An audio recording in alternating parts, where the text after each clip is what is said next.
안녕하세요. 커피앤톡입니다. 오늘도 와주셔서 감사드리고요. 바로 사연 읽어보겠습니다. 안녕하세요. 평상시에 자주 사연을 즐겨 듣는 43살의 평범한 아줌마입니다. 제게도 충격적인 일이 생겨 이렇게 사연을 보내게 됩니다. 저는 아주 평범한 남자와 결혼을 했어요. 하지만 시부모님은 평범하지 않는 분들이시죠.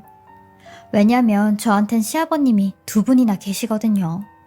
저희 시어머니께서 결혼을 2번이나 하셨는데 지금은 재혼을 한 시아버님과 살고 계시죠. 남편은 첫 번째 시아버님 사이에서 낳은 자식이었고 재혼하시고 딸을 또 낳으셨어요. 남편은 워낙 자기 어렸을 때 부모님이 이혼을 하셔서 아버지 기억은 잘 나지 않는데 시어머님이 그러셨대요. 네 아버지는 아주 쓰레기라고요. 사람이 책임감도 없고 무능력하고 가장으로서 해놓은 일이라곤 너 하나 낳아놓은 게 전부라고요. 그러니 새아버지를 네 아버지라 생각하고 네 친아버지는 찾지도 말고 찾을 생각도 하지 말라고 했대요. 그리고 새아버지 또한 자기 친아버지 욕을 그렇게 많이 했다는데 하도 그런 얘기를 듣다 보니까 정말로 자기 아버지가 못된 사람이라고 생각을 했었대요. 말 그대로 세뇌를 당한 거죠. 근데 제가 봤을 땐 못된 사람으로 치면 새 시아버님도 만만치 않았어요. 계부는 계부인지라 저희 남편에게 정말 못되게 구르셨는데 어렸을 때부터 그러셨대요. 아무것도 아닌 일에 혼내고 때리고 여동생한테 잘 안 해줬다고 한겨울에 내복바람으로 내쫓으셨다는데 그럴 때마다 시어머니는 본인 아들을 감싸는 게 아니라 새 시아버지를 더 부추겼대요. 저놈은 지 아빠를 닮아서 저렇다며 저렇게 당해도 싸다고 했대요. 그러니 어린 나이에 남편은 제대로 기억도 안 나는 친아버지를 원망하며 내가 아버지를 닮아서 이렇게 혼이 나는구나 싶었대요. 그 얘기를 듣는데 참 안쓰러웠어요. 근데 더 안쓰러웠던 건 남편 나이가 성인이 다 됐는데도 새 시아버님이 조금만 소리를 지르시면 몸을 움찔거려요. 그 정도로 새 시아버님을 무서워하죠.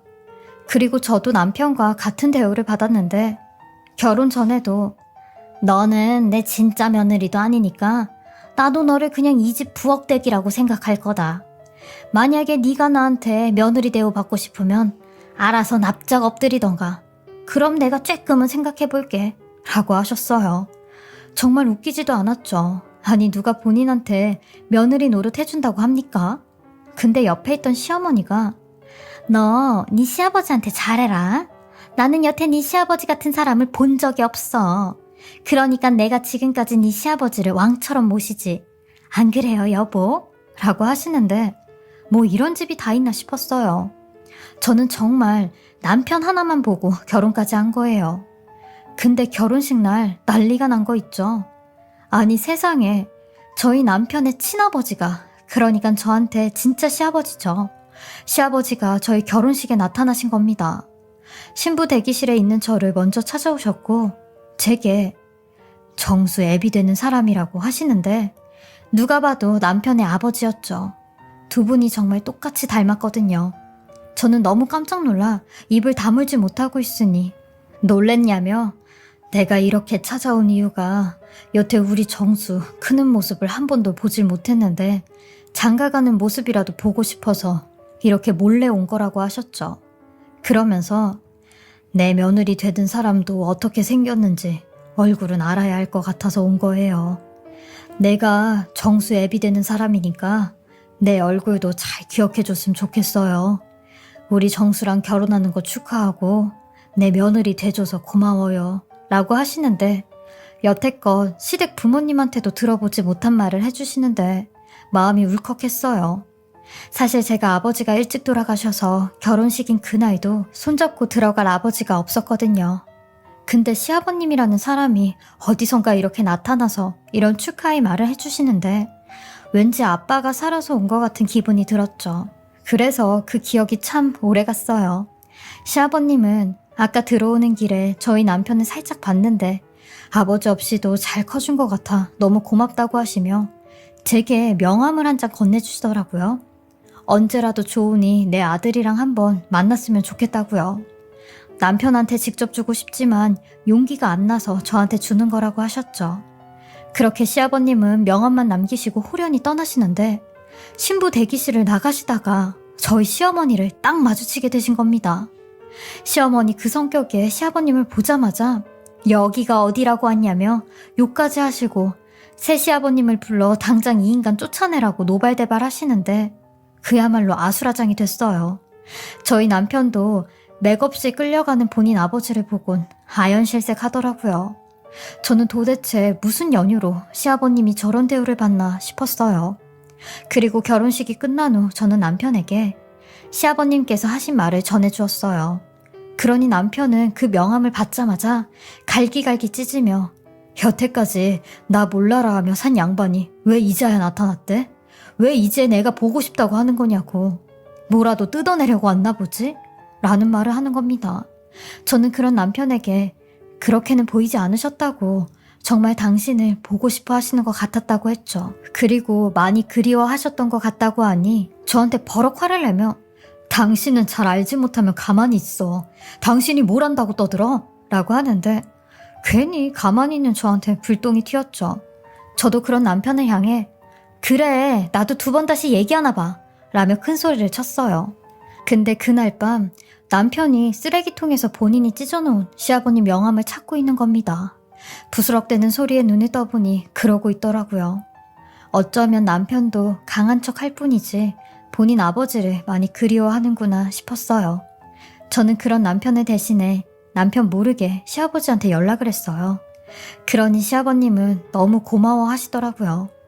그리고 결혼식 때 정말 미안했다고, 니들 인생에 단 한 번뿐인 나를 내가 망친 것 같다고 하셨죠. 저는 이런 시아버님께 간간히 연락드리겠다며 집안 소식을 전하겠다고 했어요. 1, 2년 동안은 정말 특별한 날만 연락을 드렸어요. 예를 들면 명절 때나 남편이 회사에서 좋은 일이 생겼을 때나 시아버님 생신 때나 연락을 드렸죠. 사실 제가 한 말에 책임을 져야 할 것 같아 연락은 드렸는데 전화를 하면 딱히 할 말도 없었고 선뜻 다가가기도 힘들었어요. 근데 저희 아이가 태어나면서 조금씩 상황이 달라졌어요. 제가 3년 만에 아들을 출산하게 되었는데요. 이 소식을 접한 저희 시아버님은 시어머니와 새 시아버님보다 훨씬 더 좋아하셨어요. 시어머니야 워낙 애를 예뻐하지 않으셨고 새 시아버님은 말할 것도 없었죠. 자기 손자도 아닌데 뭐하러 이뻐해주냐고 대놓고 말씀하셨으니까요. 그러니 저희 아들을 사랑해주는 어른이라곤 저희 친정엄마와 시아버님밖에 없었어요. 시아버님은 손자를 위해 피우시던 담배까지 끊으셨다고 했어요. 본인한테 담배 냄새가 나면 아기가 해롭다고 저 임신하기 전부터 끊으셨다고 했죠. 그리고 아들 100일이 지나 처음으로 시아버님께 손자를 안겨드렸는데 시아버님의 그 눈을 저는 잊을 수가 없어요. 눈물이 그렁그렁 맺히셔선 저한테 고맙다는 말만 연신하셨죠. 그러면서 더욱 시아버님과 자주 연락을 하게 되었는데 한 번은 시어머니와 새 시아버님 때문에 너무 스트레스를 받아 제가 하소연을 한 적이 있었어요. 그러니 시아버님께서 새아가 애는 정수한테 맡기고 고깃집으로 나오거라. 내가 소주 한 잔 사줄게 라고 하시더라고요. 저는 남편에게 친구를 만나고 오겠다고 거짓말을 하곤 고깃집으로 시아버님을 만나러 갔어요. 저는 시아버님을 만나자마자 그동안 힘들었던 시댁 일부터 새 시아버님의 핍박 그리고 시어머니의 말도 안 되는 구박까지 마음속에 있는 모든 말들을 다 내뱉었어요. 사실 친정엄마에게도 하지 못했던 말들이었죠. 엄마가 알면 얼마나 속상하시겠어요. 그렇다고 남편에게도 말할 수 없었던 게 남편은 저보다 더 심한 대우를 받고 있었거든요. 그러니 시아버님은 그저 제 말을 들어주시기만 할 뿐 제 빈 술잔만 조용히 따라주시더라고요. 그 모습에 저도 모르게 눈물이 터져 나왔어요. 왠지 시아버님의 모습에 아빠가 보였어요. 아빠가 살아계셨다면 이런 기분이겠구나 싶은 생각이 들더라고요. 그러니 시아버님 또한 나도 내 아들과 함께 한다면 이런 기분이겠구나 하시더라고요. 그날 저는 시아버님과 정말 많은 대화를 나눴고 이혼에 대한 이야기도 들을 수 있었어요. 맨날 시어머니가 말하시길 시아버님이 능력도 없고 책임감도 없는 쓰레기라고 하셨으니까요. 근데 처음에는 시아버지도 그렇게 어렵게 살진 않으셨대요. 중산층 가정에서 나름 부유하게 크셨고 가난한 집딸인 시어머니를 만나 결혼까지 하셨대요. 근데 철강 사업에 잘못 투자를 하면서 집이 쫄딱 망하게 되었대요. 가뜩이나 집안 돈까지 싹 다 끌어다 투자를 한 거라 집안 전체가 무너져 내렸대요. 근데 저희 시어머니 집이 망하고 난 뒤 가차없이 시아버님에게 이혼을 하자고 하셨대요. 시아버님은 이혼은 절대 안 된다며 조금만 견뎌보자고 하니 그 말에 시어머니가 밖에서 임신을 해가지고 들어오셨다는 겁니다. 돈 많은 사람의 애를 가졌다며 당신보다 훨씬 능력 있는 사람이라고 우리 정수까지 같이 키워준다고 했다는데 그분이 지금의 새 시아버지였고요. 어떻게든 시어머니를 막아보려고 했지만 새 시아버님이 막무가내로 저희 남편과 시어머니를 데리고 가셨다는데 시아버님은 그렇게 울면서 두 사람을 떠나보냈대요. 근데 문제는 그 이후로 시어머니가 저희 남편을 보여주지 않았다는데 몇 번이나 찾아가도 돌아오는 말은 애가 당신이 보기 싫대 라는 말이었대요. 시아버님 얘기를 쭉 들어보니 저희 남편이 알고 있는 사실과는 많이 달랐죠. 저는 그런 시아버님에게 아버님, 남편이 언젠가 마음이 풀리면 그땐 제가 두 분이서 오해 풀 자리 꼭 마련해 볼게요 하며 그 약속을 지키리라 다짐을 했죠. 하지만 그 약속은 영영 지키지 못하는 약속이 되고야 말았습니다. 저희 남편이 향년 37살의 나이로 하늘나라에 가게 되었거든요. 남편의 취미가 오토바이 타는 거였는데 화물트럭에 부딪히면서 교통사고가 크게 나게 되었고 이 소식을 듣고는 바로 병원을 가지 못했어요. 제가 병원에 가면 남편의 사고 소식이 정말 현실로 되는 것 같아 너무 무서웠죠. 남편은 중환자실에 누워 있었는데 의식이 아예 없다고 했어요. 저는 떨리는 손으로 시댁에 전화를 걸어 남편의 사고 소식을 전했는데 세상에 시어머니라는 사람이 하는 첫 마디가 그럼 네 남편 보험은 드러났냐? 라는 말이었어요. 아니 이게 부모로서 할 말인가요? 그리고 병원에 와서 의식 없는 본인 아들을 보며 제 탓을 하기 시작하는데 네 남편이 오토바이 탄다고 해도 네가 말렸어야지 네가. 내 새끼 어쩔 거야? 내 새끼 어쩔 거냐고 라며 살려내라고 하는데 웃기지도 않았죠.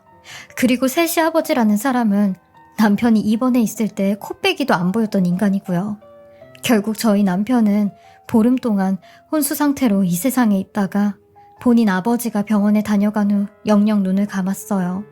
마치 시아버님을 기다렸던 사람처럼 말이죠. 사실 시아버님한테 사고 소식을 전하는 것도 많이 힘들었는데 남편의 사망 소식을 전하는 건 더욱더 힘이 들었어요. 지금도 제가 어떻게 남편 장례를 치렀는지 기억이 안 나요. 근데 그건 아주 선명하게 기억이 나죠. 저희 시아버님께서 남편의 장례식장에 오셨는데 글쎄 새 시아버님이랑 시어머님이 들어오지 말라고 난리를 치는 겁니다. 자격도 없는 사람이 여길 왜 오냐면서요. 그러니 결국 시아버님은 장례식장에 들어오지 못하셨고 3일 내내 밖에 벤치에서 그 자리를 지키시고 계셨대요. 밤이고 낮이고 식사도 하지 않은 채 뜬 눈으로 3일을 지새우셨다는데 저도 그 얘기는 나중에 들었어요.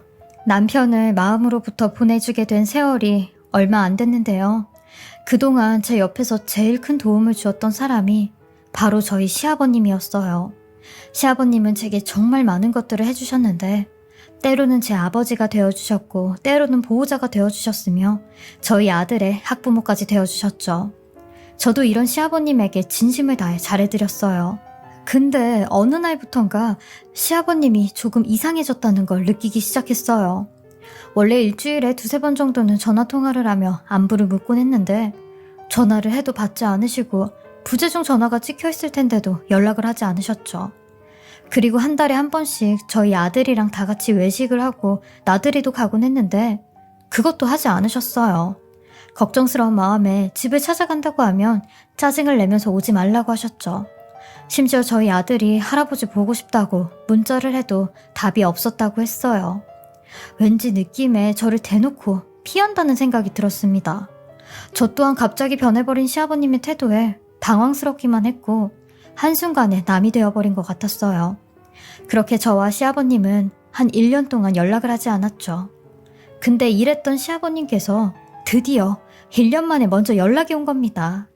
그리곤 제게 충격적인 제안을 하나 하시는데 나와 하루 종일 함께 해줄 수 있냐고 하시며 이게 마지막 소원이 될 것 같다고 늙은 노인네 소원 한 번만 들어달라고 하시는 겁니다. 그러면서 나 만나러 나올 때 우리 손자 동준이도 꼭 데리고 나오거라 라고 하시는데 저는 대체 지금 무슨 소리를 하시는 거냐고 했어요. 그러니 만나서 다 설명하겠다는 말씀만 하시는데 저는 당장이라도 시아버님을 만나야겠다고 생각을 했고 무작정 시아버님네 집으로 갔어요. 그리고 1년 만에 시아버님을 뵙게 되었는데 1년 만에 만나게 된 시아버님은 제가 알고 있던 그 모습이 아니었습니다. 풍채 좋던 몸은 앙상하게 뼈만 남으셨고 얼굴색은 황달이 얼마나 심한지 눈동자 색깔까지 노랬어요. 그리고 집안은 온통 약봉지로 가득했는데 그것만 봐도 시아버님이 아주 안 좋은 상황이라는 걸 알 수 있었죠. 그렇게 시아버님을 통해 듣게 된 얘기는 정말 충격 그 이상이었습니다. 1년 전 시아버님은 간암 말기 판정을 받으셨고 폐까지 전이가 되어 있는 상태였대요. 그래서 1년 동안 항암 치료와 이런저런 치료를 받고 계셨다는데 이제는 정말 시간이 없다는 얘기를 들으셨대요.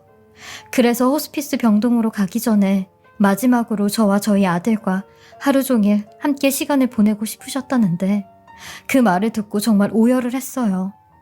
아버님은 가족이 없는 것도 아니고 며느리인 제가 있는데 왜 그렇게 혼자 다 하시려고 하셨어요. 최소한 저한테 얘기라도 해주셨어야죠. 갑자기 이렇게 연락이 와서 떠날 날이 얼마 남지 않았다고 하면 저는 또 어떻게 살아야 돼요.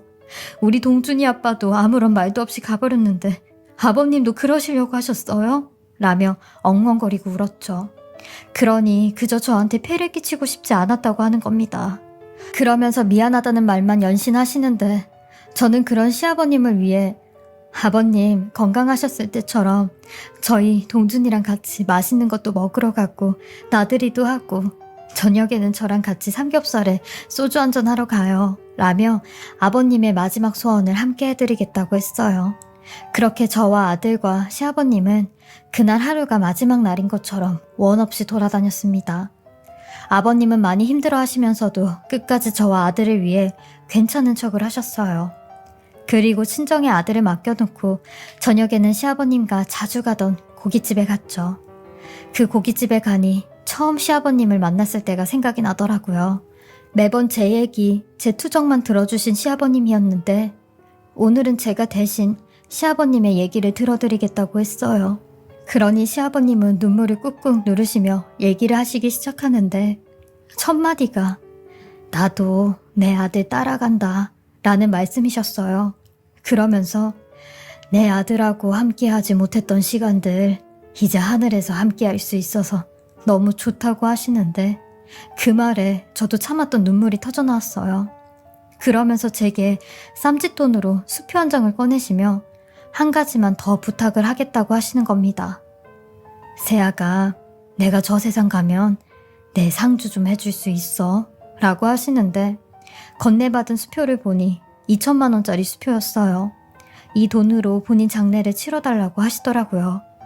그렇게 시아버님은 저와 마지막 하루를 보내시고 호스피스 병원에 입원을 하시게 되었어요.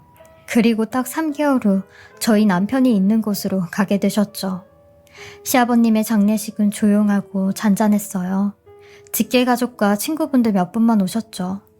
저희 아들은 담담히 제 옆에서 제게 기대고 앉아있는데 어린 나이에 벌써 2번이나 큰일을 치르게 하는 게 엄마로서는 마음이 많이 아팠어요. 그리고 시아버님의 영정사진을 바라보며 아버님, 저희 동준이 아빠는 잘 만나셨어요? 동준이 아빠도 잘 있죠?